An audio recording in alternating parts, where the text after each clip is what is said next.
नमस्कार, ज्ञान के भंडार में आपका स्वागत है। आज हम इस वीडियो में बात करेंगे 9वीं कक्षा की अध्याय दूसरा। इसका नाम है, चैप्टर का नाम है ल्हासा की ओर। ये एक जगह का नाम है। इसमें हमारे जो लेखक जी हैं राहुल जी, उन्होंने अपनी पहली तिब्बत यात्रा का वर्णन किया है।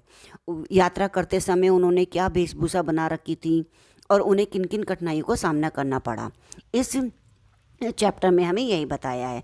ये यात्रा वृत्तांत है, यानी कि यात्रा के बारे में ही इसमें हमें बताया गया है। तो चलिए हम अपना क्वेश्चन आंसर स्टार्ट करते हैं। फर्स्ट क्वेश्चन है हमारा, मैं इसमें डिटेल भी आपको क्वेश्चन आंसरों की समझाती चली जाऊंगी। पहला क्वेश्चन है फर्स्ट, थोंगला के पहले के आखिरी गांव पहुंचने पर भीखमंगे के भेष में होने के बावजूद लेखक को ठहरने के लिए उचित स्थान मिला, जबकि दूसरी यात्रा के समय भद्रवेश भी उन्हें उचित स्थान नहीं दिला सका। क्यों? इसमें हमसे पूछा है, जब वो पहली बार जब यात्रा पे गए थे तो उनको ठहरने के लिए, रुकने के लिए एक अच्छी जगह मिली थी, ठीक है। लेकिन जब उन्होंने बताया दूसरी यात्रा जब उन्होंने करी लगभग 5 साल बाद, तब उन भद्रवेश में होने के बाद भी अच्छा उनको स्थान नहीं मिला। उसका कारण हमसे पूछा है, तो उसका उत्तर हम बताएंगे। इसका मुख्य कारण था संबंधों का महत्व। तिब्बत में इस मार्ग पर यात्रियों के लिए एक जैसी व्यवस्था नहीं थी, इसलिए वहाँ जान पहचान के आधार पर ठहरने का उचित स्थान मिला था। पहली बार लेखक के साथ बौद्ध भिक्षु सुमति थी। सुमति की वहाँ जान पहचान थी, यानी कि वे अपने जान पहचान के कारण उन्हें एक अच्छी जगह मिली थी भीखमंगे के भेष में होने के बावजूद। दूसरी बार उनको ऐसा नहीं मिला था क्योंकि उनके संग उनका दोस्त नहीं था। पर 5 साल बाद बहुत कुछ बदल गया था। भद्रवेश में होने पर भी उन्हें उचित स्थान नहीं मिला था। उन्हें बस्ती के सबसे गरीब झोपड़ी में रुकना पड़ा। यह सब उस समय के लोगों की मनोवृत्ति में बदलाव के कारण ही हुआ होगा। वहाँ के लोग शाम को होते ही छड़ पीकर होश खो देते थे और सुमति भी साथ नहीं थी। तो वहाँ पे एक जैसे होता होगा कुछ नशे की चीज़, छड़ उसको बोलते थे वो लोग, वो पीकर वहाँ पर वो शाम के टाइम धुत हो जाते थे, इसलिए भी उनको वहाँ पर उचित स्थान नहीं मिल पाया और साथ में उनका दोस्त भी नहीं था।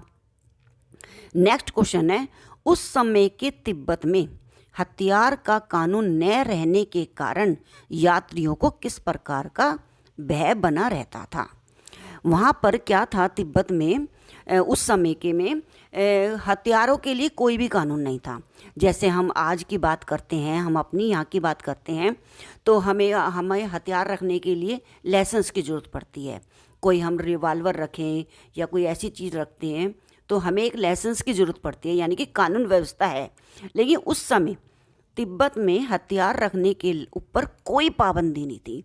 वहाँ पे आम हुआ या कोई ख़ास बंदा हुआ, आम हो ख़ास जो भी हो, हर कोई छोटा बड़ा सब हथियार रख सकते थे।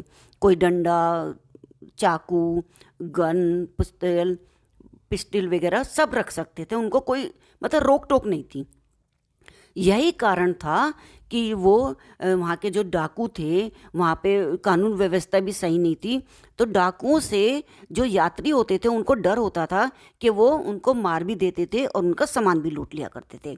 अब वहाँ पे जो डाकू थे उनको भी पता था जब हथियार रखने के लिए सब तैयार हैं तो किसी के हाथ में कोई भी हथियार हो सकता है।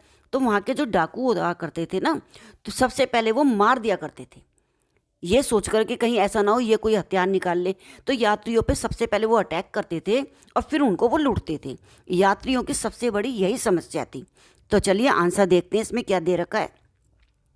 उस समय के तिब्बत में हथियार रखने से संबंधित कोई कानून नहीं था। इस कारण लोग खुलेआम पिस्टल, बंदूक आदि रखते थे। साथ ही वह अनेक निर्जन स्थान भी थे, यानी कि ऐसे स्थान जो सुनसान रहते हैं, निर्जन यानी कि वहाँ पे आर जार बहुत कम होती थी और सन्नाटा रहता था। ऐसे स्थान भी वहाँ थे जहाँ न पुलिस का प्रबंध था और न ही खुफिया विभाग का। वहाँ डाकू किसी को भी आसानी से मार सकते थे, इसलिए यात्रियों को हत्या और लूटपाट का भय बना रहता था। नेक्स्ट क्वेश्चन है, लेखक लडकोर के मार्ग में अपने साथियों से किस कारण बिछड़ गए। यानी कि वो यात्रा करते करते कुछ देर के लिए अपने यात्रियों से, अपने साथ वालों से बिछड़ गए थे। कारण पूछा है। लडकोर के मार्ग में लेखक का घोड़ा थक कर धीमा चलने लगा था, इसलिए वह अपने साथियों से रास्ते में भटक गए थे। नेक्स्ट क्वेश्चन है, लेखक ने शेखर बिहार में सुमति को उनके यजमानों के पास जाने से रोका, परंतु दूसरी बार रोकने का प्रयास क्यों नहीं करा। इसमें क्या था, सुमति जब उन्होंने एक बार पहली बार उनसे पूछा कि मैं अपने जानने वालों से मिल आता हूँ, तब तो लेखक ने उन्हें मना कर दिया था। लेकिन जो दूसरी बार उन्होंने पूछा तो उन्होंने उसको जाने से रोका नहीं। उसका कारण हमसे पूछा है। तो वो क्या था, वो अपनी मनपसंद कुछ काम कर रहे थे, जिस कारण से उन्होंने कह दिया कि हाँ हाँ जाओ जाओ। आपने भी देखा होगा ना, जब कभी हम कोई इंपॉर्टेंट काम कर रहे होते हैं, कोई आके हमसे कुछ बात करता है तो हम उसकी बात सुने बिना या उसके समझे बिना एकदम कह देते हैं हाँ चलो ठीक है जाओ जाओ। वही बात लेखक के साथ हुई। तो हम इसमें आंसर में देखते हैं वो क्या कर रहे थे कि उन्होंने बिना उन्हें जाने से रोक दिया, मतलब नहीं रोका दूसरी बार। उत्तर है, लेखक ने शेखर बिहार में सुमति को उनके यजमानों के पास जाने से रोका, परंतु दूसरी बार लेखक एक मंदिर में रखी बुद्ध वचन अनुवाद की हस्तलिखित पोथी पढ़ रहे थे। यानी कि वो अपने एक बुद्ध वचन वाली जो हाथ से लिखी हुई जो होती है, एक तरीके से जो पोथी या किताब जो भी हम कह सकते हैं, वो पढ़ रहे थे। वे इसे पढ़ने में मग्न थे, यानी कि उनको वो बहुत पसंद थी और वो बहुत दिल लगा के उसको पढ़ रहे थे। इसलिए उन्होंने सुमति को यजमानों के पास जाने से रोकने का प्रयास ही नहीं करा। ठीक है, तो नेक्स्ट क्वेश्चन हम चलते हैं। इसमें हमसे क्या पूछा गया है, अपनी यात्रा के दौरान लेखक को किन कठिनाइयों का सामना करना पड़ा। अब देखो, सबसे पहले तो वहाँ पे तिब्बत में भारतीयों को जाने के लिए मनाही थी। ठीक है, तो वो बेचारे अपना भेष बदल कर गए थे। अब क्या था, वो भीखमंगे के भेष में गए थे। उन्हें पता था कि मैं भीखमंगे के भेष में जाऊंगा तो मुझसे वहाँ पे कोई पूछताछ ही नहीं करेगा, मतलब एक कहते ना हीन समझा जाता था भिखारियों को। तो आज भी हम ऐसे सोचते हैं कि चल भिखारी है कोई बात नहीं, ठीक है ना। तो इस कारण से उनको बहुत दिक्कतों का सामना करना पड़ा था। तो हम बताएंगे इस आंसर के अंदर कि वो कौन कौन सी समस्याएं थी। चलिए, लेखक को निम्नलिखित कठिनाइयों का सामना करना पड़ा था। 1 है, उस समय भारतीयों को तिब्बत यात्रा की अनुमति नहीं थी, इसलिए उन्हें भीखमंगे के रूप में यात्रा करनी पड़ी। पॉइंट 2 है, चोरी के डर से भीखमंगों को वहाँ के लोग घर में घुसने नहीं देते थे। यानी कि क्या था, वैसे तो वहाँ पे लोगों का ये रूल था, मतलब वहाँ पे इस तरह का माहौल था कि कोई भी किसी के घर में जा सकता था और वहाँ पर चाय पानी या भोजन कर सकता था। लेकिन भीखमंगों से वो लोग डरते थे, उन्हें लगता था ये कोई चोरी ना कर ले या कुछ चीज़ उठा के ना भाग जाए, इसलिए भीखमंगों को घर में जाने की इजाज़त नहीं थी। तो यही उनका कारण था। ठीक है, इसी कारण लेखक को भी ठहरने के स्थान को लेकर कठिनाइयों का सामना करना पड़ा। आगे पॉइंट है, डांडा ठोडला जैसे खतरनाक जगहों को पार करना पड़ा। ठीक है, वहाँ पर बहुत ज़्यादा वैसा इलाका था, तो उसको पार करने में भी उन्हें बहुत कठिनाइयों का सामना करना पड़ा। लडकोर का रास्ता तय करते समय रास्ता भटक जाने के कारण वे अपने साथियों से बिछड़ गए। उनको ये भी प्रॉब्लम आई थी, उनका घोड़ा बहुत सुस्त चल रहा था धीरे धीरे, और कुछ वो रास्ता भी भूल गए थे, भटक गए थे। नेक्स्ट क्वेश्चन है, प्रस्तुत यात्रा वृत्तांत के आधार पर बताइए कि उस समय तिब्बती समाज कैसा था। तो वहाँ पे क्या था, एक तो वहाँ पे ये अच्छी बात थी कि वहाँ पे वो प्रथा नहीं थी, यानी कि औरतें मुंह ढक के या घरों में नहीं रहती थी, जाति पाति का भेदभाव नहीं था। ठीक है ना। तो चलिए अब आंसर देखते हैं इसमें क्या है। उस समय तिब्बती समाज में छुआछूत जाति पाति आदि कुप्रथाएं नहीं थीं। औरतें पर्दा नहीं करती थीं। कोई अपरिचित व्यक्ति भी किसी के घर में अंदर आ जा सकता था, परंतु भीख मंगों को लोग चोरी के डर से घर में नहीं घुसने देते थे। यानी कि बात पूरी स्पष्ट है कि वहाँ पे लोग मतलब अनजान बंदे को भी अपने घर में बिठाते थे, चाय पानी पिलाते थे, मेहमान नवाजी करते थे। लेकिन भीख मंगों से, भिखारियों से वो लोग डरते थे कि कहीं वो चोरी वगैरह ना कर ले। ठीक है ना। अच्छा, नेक्स्ट क्वेश्चन है, मैं अब पुस्तकों के भीतर था, नीचे दिए गए विकल्पों में से कौन सा इस वाक्य का अर्थ बताता है।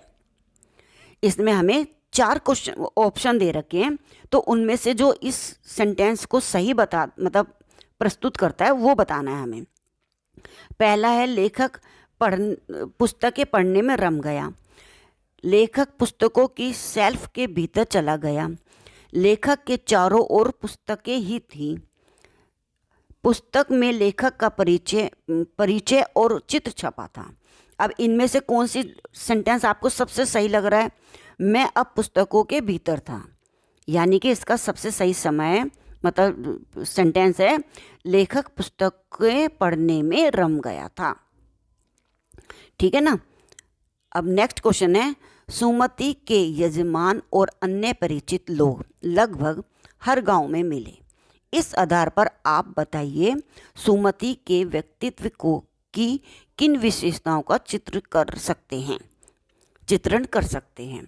यानी कि उनका व्यवहार बहुत ही मिलनसार था, वो सबसे मिलके चलते थे, वहाँ पर लोग उनको बहुत जानते भी थे, पहचानते भी थे। कहते हैं ना, कोई खुश मिजाज बंदा होता तो उससे सब बात करने का उनका मन होता है, तो उनका व्यवहार अच्छा और मिलनसार था। तो चलिए आंसर देखते हैं इसमें क्या है।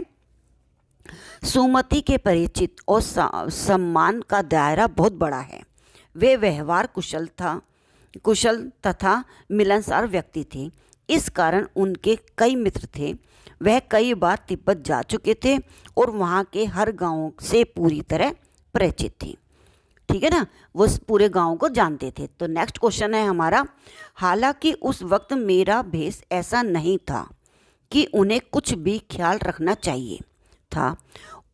उक्त कथन के अनुसार हमारे आचार व्यवहार के तरीके वेशभूषा के आधार पर तय होते हैं। आपकी समझ से यह उचित है अथवा अनुचित विचार व्यक्त कीजिए। देखिए क्या होता है, हम लोग भी किसी के कपड़ों से जजमेंट कर लेते हैं कि ये बंदा अच्छा है, बुरा है, कैसा है। लेकिन ये वाली बात बिल्कुल गलत है। मैं इस बात से बिल्कुल सहमत नहीं होती कि अच्छे कपड़े पहने हो तो ज़रूरी नहीं है उसका चरित्र भी अच्छा हो। और ये बात भी कोई पक्का नहीं है, किसी बेचारा कोई गरीब सा हो, गंदे से कपड़े पहन रखे हो तो उसका चरित्र नीचे ही होगा, ऐसा कुछ नहीं होता। ये बात बिल्कुल गलत है। कपड़ों को देखकर हमें किसी की जजमेंट नहीं करना चाहिए। तो उसका उत्तर हमें ऊपर वाले क्वेश्चन का जो हमारा उत्तर प्रश्न है उसका उत्तर हम पढ़ते हैं। हम जब किसी से मिलते हैं तो सामान्यतः वेशभूषा से उसकी पहचान करते हैं। हम अच्छा पहनावा देखकर किसी को अपनाते हैं तो गंदे कपड़े देखकर उसे धुतकारते हैं। लेखक भिखमंगे के भेष में यात्रा कर रहा था, इसलिए उसे यह अपेक्षा नहीं थी कि शेखर बिहार का भिक्षु उसे सम्मानपूर्वक अपनाएगा। मेरे विचार से यह अनुचित है। अनेक संत, महात्मा और भिक्षु साधारण वस्त्र पहनते हैं, किंतु वे उच्च चरित्र के इंसान होते हैं। हम वेशभूषा के आधार पर ही भले बुरे की पहचान करते हैं, परंतु अच्छी वेशभूषा में कुत्सित विचारों वाले लोग भी हो सकते हैं। गरीब व्यक्ति भी चरित्र में श्रेष्ठ हो सकता है। वेशभूषा ही सब कुछ नहीं होती। मैंने जैसा कि आपको बताया ना कि कपड़े देखकर ये बताना सही नहीं है कि यह बंदा अच्छा है, ये व्यक्ति गलत है, इसके उच्च विचार हैं। कुछ लोग अच्छे कपड़े पहनकर भी उनके मन, उनके भाव, उनके विचार, ये शब्द है ना जो कुत्सित, यानी कि उनके विचार छोटे होते हैं।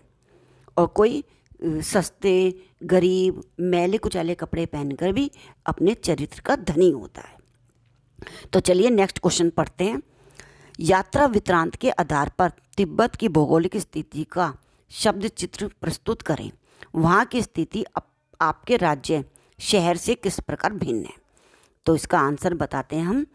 तिब्बत एक पहाड़ी प्रदेश है, जिस कारण वह बर्फ़ से यहाँ बर्फ़ पड़ती है। ठीक है ना, पहाड़ी इलाके प्रदेश की वजह से वहाँ बर्फ़ पड़ती है। इसकी सीमा हिमालय पर्वत से शुरू होती है। डांडे के ऊपर से समुद्री तल की गहराई लगभग 17-18 हजार फीट है। पूर्व से पश्चिम की ओर हिमालय के हजारों श्वेत शिखर दिखते हैं। बेटे की ओर दिखने वाले पहाड़ों पर न तो बर्फ की सफ़ेदी थी, न किसी तरह की हरियाली। उत्तर की तरफ पत्थरों का ढेर। तो आई होप आपको मेरी ये वीडियो पसंद आई होगी। तो थैंक यू वीडियो देखने के लिए। आपका बहुत बहुत बहुत धन्यवाद। Thank you.